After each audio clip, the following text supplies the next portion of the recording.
ప్రియమిత్రులకు నమస్తే అండి. ఎలా ఉన్నారు? అయ్యా! ఉరుకులు, పరుగులు ఒక్క నిమిషం ఆపి నా మాట ఆలకించండి. అదేంటంటే ఎంతసేపు పడదు. ఒక్క నిమిషం, 2 నిమిషాలు అంతే మాక్సిమం. అదేంటంటే ఏమి లేకుండా పుట్టి, ఏ పూటకి ఆ పూట ఆకలి తీరిన, ఇప్పటికి తీరని ఆశలతో ఎప్పటి వరకు ఉంటదో తెలియని ఈ ప్రాణం కోసం ఎందుకండి ఈ ఆరాటం? మన్మథరావు ప్రతిరోజు సిల్క్ చొక్కా జేబుల్లో కొత్త నోట్లు పెట్టుకు తిరిగేవాట.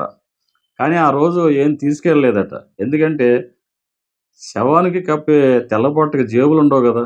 పోయేటప్పుడు ఏమీ తీసుకెళ్ళలేము అని తెలిసి కూడా అన్నీ కావాలని పరిగెత్తి చివరికి ఏది శాశ్వతం కాదని తెలిసి ఏదో ఒక రోజు ఈ శరీరాన్ని వదిలిపోవడమే జీవితం అండి.